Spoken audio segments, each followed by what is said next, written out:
fidèles téléspectateurs de MTV+, je pense que vous l'avez remarqué, nous sommes à Adjamé, la cité, la commune commerciale. Adjamé est, on va dire, en plein centre de la ville d'Abidjan. Nous sommes ici aujourd'hui à la découverte de l'univers des apprentis chauffeurs syndicats de Gbaka. Les Gbaka, ce sont des minicars qui assurent des liaisons entre les communes d'Abidjan.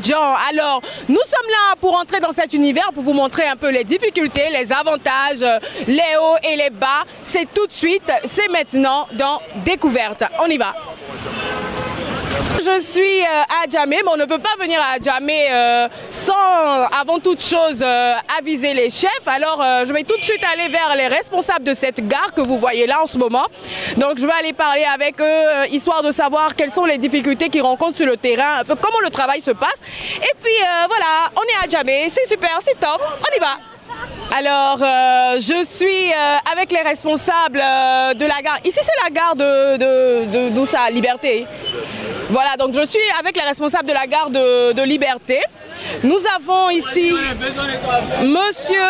Bonjour monsieur, comment vous vous appelez? Moi je m'appelle Kone Ahmed. Kone Ahmed, oui. D'accord, et quelle est votre fonction ici? Ici ça travaille bien, pas de soucis non. Souvent, ça travaille très bien ici. Non, en fait je demandais, quel est votre rôle ici? Notre rôle ici quoi? Nous on est des syndicats. Vous êtes des syndicats? Oui. D'accord, bonjour monsieur. Bonjour mesdames. Comment vous appelez? Kone Ali. Kone Ali. Oui. D'accord, et vous, qu'est-ce que vous faites? Je suis commerçant, je suis responsable des commerçants au niveau des commerçants. Oui. Alors ce qu'on va faire, je vais juste mettre la table là et puis je vais m'asseoir au milieu de vous comme ça. On a le temps de bien parler. Mettez le bain. Hein, le bain est mieux. D'accord. Donc, voilà. Donc je me mets là comme ça. Ok, donc on va parler.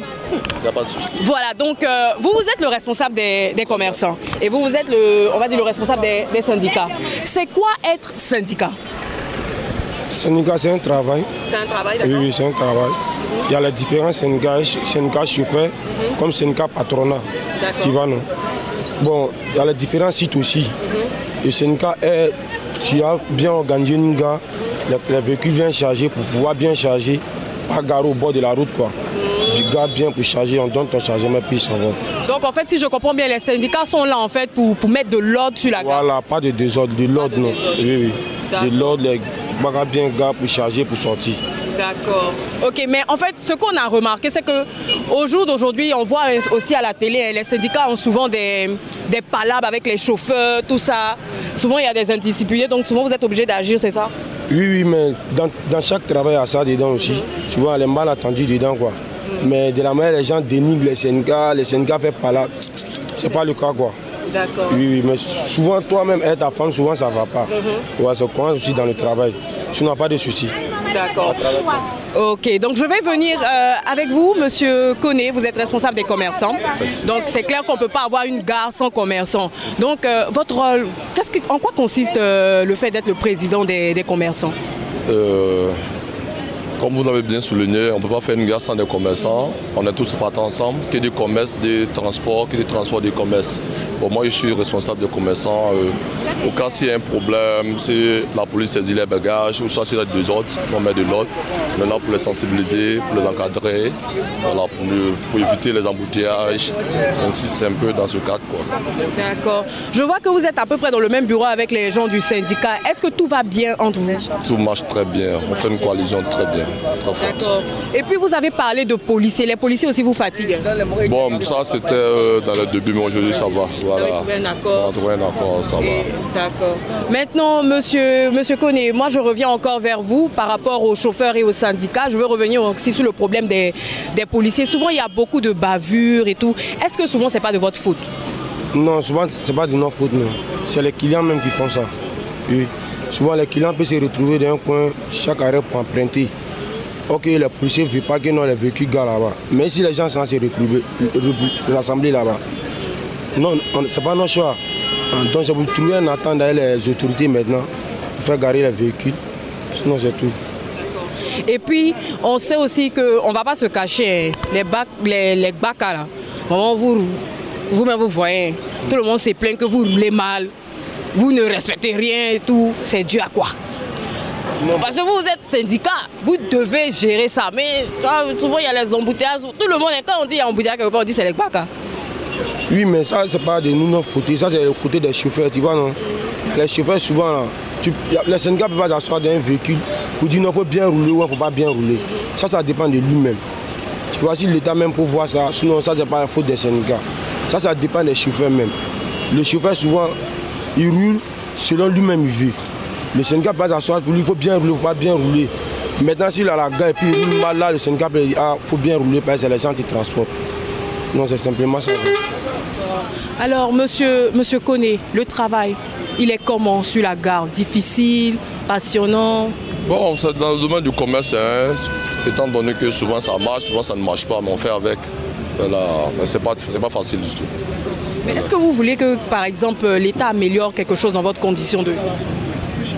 Au niveau des commerçants, votre activité? Bon, vu que c'est des commerçants ambulants, c'est pas des commerçants étant... Voilà, donc c'est pas des magasiniers. Donc de ce côté, je ne peux pas suggérer un fait de l'État dans ça. Voilà. Mais est-ce qu'en tant que président des commerçants, est-ce que vous connaissez en fait le nombre de commerçants qui exercent sur cette gare? Vous les connaissez tous ou bien vous avez une idée? Moi j'ai une partie de la gare que je gère. C'est pas toute la gare. Okay. Voilà, c'est un peu ça. Donc mais ces personnes, vous les connaissez? Je les connaissais tous. Okay. Voilà. Donc s'il y a un problème, par exemple, si un client vient se plaindre, dit non, il a acheté tel truc chez un monsieur, ça, vous pouvez intervenir? Je peux intervenir. Si c'est à mon niveau, il n'y a pas de souci, je peux intervenir. Ok. Donc on en a fini. Chers téléspectateurs, vous avez vu un peu comment ça se passe sur la gare d'Adjamé. En fait, en toute chose, peu importe ce que vous pouvez voir, par exemple le fait qu'il y ait des embouteillages, qu'il y ait un peu de désordre, il y a quand même des règles en dessous. C'est-à-dire c'est régi par des autorités et c'est l'une d'entre elles que j'ai rencontrée aujourd'hui pour vous. Ce fut un plaisir. C'est un plaisir pour moi d'être sur cette gare. On va aller tout de suite voir certains chauffeurs et certains apprentis, comme on le dit, pour essayer de discuter un peu avec eux et puis voilà, on va s'amuser. On s'amuse toujours avec MTV+. M'appelle Monsieur Koné. Monsieur Koné, d'accord. Monsieur Koné, vous faites quoi? Vous faites quoi sur la gare ici? Moi, je suis apprenti. Tu es apprenti? Oui. Le Gbaka? Oui. D'accord. Mais ce que je veux savoir, est-ce que tu n'es pas un peu jeune pour faire ça? C'est pas difficile? C'est difficile. T'es dedans? Ouais, si dedans. T'as accepté. Ça te fatigue pas? Ça me fatigue là, mais c'est comme rien. Mais le simple fait de savoir que chaque matin tu te réveilles matin pour sortir, tu ne restes pas à la maison, tu n'es pas vagabond. Non, c'est pas chaque jour. Là, tu fais pas ça tous les jours? Non, c'est pas tous les jours. Quelqu'un va rouler tous les jours, quoi, mais lui, les robots. Mais c'est pas toi qui roule. Non. C'est pas toi qui roule aussi. Non, toi tu envoies client. Toi tu es balanceur. Quand il crie à jamais, il crie pour tomber. Il est sale. Lui, il est assis seulement. D'accord. Donc, vous alternez. Donc, c'est ça qui fait que ça te fatigue pas. Ça me fatigue pas. D'accord. Ça me plaît pas. Tu veux faire autre chose après, en fait? Voilà, mais ça cause des moyens là. Là. En fait, il n'y a pas de moyen que voilà, à cause c'est fait. Mais si en dehors de ça, c'est-à-dire si tout de suite tu as une opportunité de faire autre chose, qu'est-ce que tu veux faire? Moi quoi? C'est-à-dire si tout de suite quelqu'un vient te dire ah, Monsieur Koné, moi je veux te mettre dans quelque chose d'autre à part apprenti de Gbaka, qu'est-ce que toi tu veux faire? Moi mon objectif est passer un concours de police. Tu veux passer concours de police? Oui. Bon, les Gbakaman sont tout autres. Hein. Je voulais dire ils sont comme tout autre parce que souvent il y a certaines personnes par la colère qui arrive à influencer les gens. Par contre, il y a d'autres qui arrivent à se maîtriser et prennent beaucoup leurs clients au sérieux. Bon, la majorité des Gbakaman, bon, ce sont des gens qui se foutent trop des gens. Voilà, ils se foutent trop des gens parce que souvent, même ta monnaie, pour te donner ta monnaie, ils ont tous les problèmes. Et souvent, ils font sortir de ces paroles qui ne vont pas du tout te plaire. Du coup, quand tu répliques, ça devient autre chose. Moi, je pense que les Gbaka sont utiles. Parce que c'est pas tout le monde qui est habilité à emprunter les taxis. Donc c'est selon les moyens, on monte dans les Gbaka. D'accord, mais les gens se plaignent du fait que ce sont des personnes qui conduisent mal, et puis les apprentis, qui manquent de respect aux usagers. Qu'est-ce que vous en pensez? Dans tout métier, il y a les risques. Moi, je pense que tu es monté dans ton véhicule, tu empruntes ta destination, c'est ça qui t'intéresse. Tout ce qui se passe, les alentours, là, ça ne doit pas nous importer. Donc, je vais vous poser une dernière question. Si on devait interdire les Gbaka, vous seriez pour? Voilà, là, c'est une question vraiment difficile. Je ne sais pas comment répondre. Parce que de un, nous on a besoin de ça. Donc si au cas où on interdit les BACA, c'est que l'État nous mette des véhicules à notre disposition. Là je suis pour. Nous sommes dans une société où tout le monde n'a pas de voiture, tout le monde n'a pas de moyens. Donc les BACA, c'est bien indiqué, c'est bon. Sauf qu'il y a quand même des problèmes.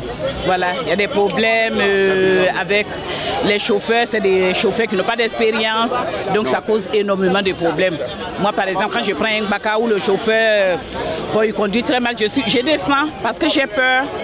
Voilà, j'ai peur. Sinon, c'est bien. S'ils sont bien organisés, c'est un moyen de transport que tout le monde peut emprunter. Nous, on est là, on se débrouille un peu en peu. Avec nos amis ici, on se débrouille un peu en peu. Chaque matin, on vient travailler. Ce que Dieu dit, c'est pour nous, c'est son gain. On rentre ça à la maison, on ne vole pas, on ne fait rien. Voilà. Ce que Dieu dit, c'est pour toi, là, ça ne veut pas aller pour te laisser. C'est comme là, tu as gagné. Ça va bout là, c'est la main de Dieu. Voilà. Voilà, c'est tout pour aujourd'hui. J'espère que vous avez aimé ce reportage. J'espère que vous avez compris de quoi il est question dans ce métier de chauffeur, d'apprenti, de syndicat, de minicar et tout. J'espère que vous avez aimé notre émission. J'espère que, voilà, Réveil Miracle vous a fait plaisir. C'était Découverte. Au revoir.